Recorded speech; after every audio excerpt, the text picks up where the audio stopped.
Sir మీరు ప్రస్తావించిన వేణువు గురించి ఒక పాయింట్ చెప్పాలి. నాకు చాలామంది మెసేజ్ చేస్తుంది ఏంటంటే ఇప్పుడు సందర్భం లేదు, బట్ మీరు ప్రస్తావించారు కాబట్టి ఆస్ట్రాలజర్ ఫేక్ ఆస్ట్రాలజర్ వేణువు గతంలో కొంతమంది దగ్గర పూజలు చేసి మీకు ఎలాంటి ఇబ్బందులు ఉండవు, కేసులు ఉండవు, నేను చూసుకుంటానని చెప్పి సోషల్ మీడియా ద్వారా వాళ్ళ మనుషుల ద్వారా అప్రోచ్ అయ్యి కొంతమంది రాజకీయ నాయకుల దగ్గర పూజలు అవి చేయించారు.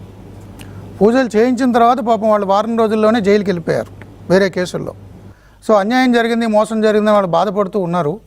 టీవీ5లో మనం బ్రేక్ చేశాక చూసి ఆ బాధితులకు ధైర్యం వచ్చి వేణు ఎవరి ద్వారా అయితే డబ్బులు తీసుకున్నాడో 15 లక్షలు వాళ్ళకి ఫోన్ చేశారు. ఇట్లా టీవీ5 మూర్తి నాకు తెలుసు అని, దయచేసి మీరు అప్రోచ్ అవ్వద్దు, కాన్ఫిడెన్షియల్గా ఉంచండి, మీ డబ్బులు మీకు ఇచ్చేస్తామని చెప్పి మొన్న 29వ తేదీన తీసుకెళ్ళిన 15 లక్షలు తిరిగి ఇచ్చేశారట. బాధితులు కృతజ్ఞతలు చెప్తున్నారు టీవీ5కి. ఇంట్లో భారీ మేడలో నగలు తాకట్టు పెట్టి పూజలు చేశాం, పిల్లల ఫీజులు కూడా చెల్లించలేని పరిస్థితిలో మమ్మల్ని తోసేశాడు, మీ వల్ల డబ్బులు వచ్చాయని. సంతోషం అది. వేణు ఇచ్చే ఎవరి డబ్బులు వాళ్ళకి, మిగిలిన విషయాల తర్వాత మాట్లాడదాం లీగల్గా.